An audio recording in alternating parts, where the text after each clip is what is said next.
Good day to all of you. Welcome in Science Special Class Level 5. तो आपको half year examination में किस किस प्रकार के क्वेश्चन आपके आ सकते हैं। आपसे पूछा जा सकता है कि the place where two bones meet, वो क्या कहलाती हैं। ऑप्शन दिए होंगे आपको दो। और द 12 पेयर्स ऑफ रिब्स, इस टाइप से। यह एनीमिया जो है किसकी कमी से होता है।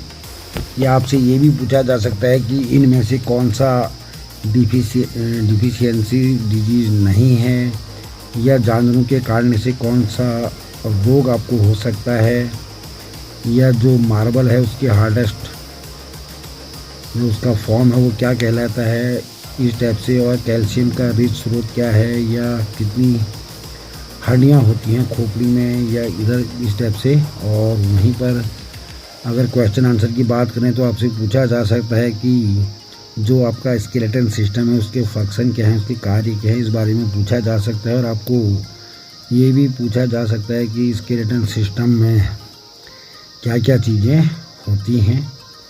तो काफ़ी आसान रहेगा आपके लिए पेपर। काफ़ी कुछ अपने प्रैक्टिस के बहुत सारे अपने टेस्ट दिए हैं, तो कहीं ना कहीं इनको ध्यान में रखेंगे। आपसे ये भी पूछा जा सकता है कि मिनरल से क्या है, या फर्स्ट एड के बारे में भी आपसे पूछा जा सकता है।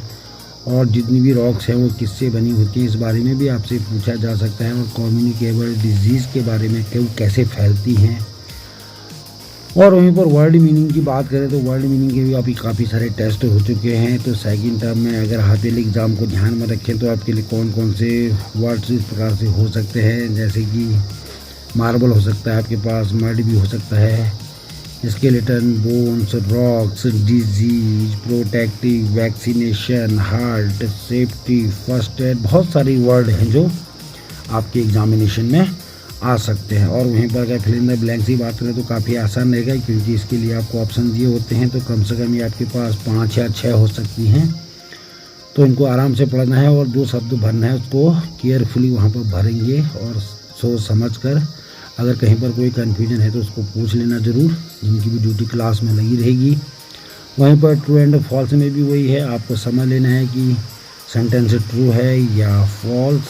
जैसे मान लीजिए आपसे पूछ दिया गया कि सांप का काटना जो है वो जहरीला नहीं है। अगर आपको लगता है कि सांप के काटने से जहर नहीं फैलता है तो ट्रू, और अगर फैलता है तो फॉल्स। इस टाइप से आपसे पूछा जा सकता है। वहीं पर मैचिंग, मैच द फॉलोइंग भी आपके पास कम से कम 5 या 6 आपके पास आएंगी। और आपको काफ़ी आसान है। अगर आप लाइन के द्वारा मैचिंग नहीं भी करेंगे तो आप नंबरिंग कर सकते हैं। मान लीजिए ए साइड में आपको 1 2 3 4 5 6 करके दे रखा, बी साइड में A B C D E F। तो आपको 1 का कौन सही है, तो A में है, B में है, C में है, D में है, तो वहाँ पर आप नंबरिंग करके भी इनको मिला सकते हैं। और ड्रॉ की भी प्रैक्टिस आपको करनी चाहिए, क्योंकि ड्रॉ आपके लिए कम से कम 6 से 8 नंबर का रखा जाएगा। तो इसका मतलब ड्रॉ आपका ड्रॉ कठिन होगा। तो आपको किस प्रकार, जैसे आपने बहुत सारे ड्रॉ बनाए हैं, ह्यूमन स्केल बनाया है, आपने स्केलेटन सिस्टम बनाए हैं, और फीमर और की हड्डियाँ को जो बनाई हुई हैं, तो उनमें से आप प्रैक्टिस करेंगे कम से कम तो आप अच्छे मार्क्स ला सकते हैं। और जो भी काम करेंगे साफ साफ क्लियर हैंड राइटिंग में, और ओवर राइटिंग बिल्कुल नहीं, ज़्यादा कट पर, क्योंकि आपके पास दोनों जेल हैं, ब्लू और ब्लैक। और जहाँ पर ड्रॉ आपसे पूछा गया है तो ड्रॉ को आप पेंसिल से करेंगे और साफ साफ ड्रॉ बनाएंगे, ताकि आपके अच्छे नंबर आएँ। और उसमें कुछ पार्ट्स के नाम भी लिखेंगे तो अच्छा ही रहेगा। तो बने रहिए गुरु के SB यूट्यूब चैनल के साथ।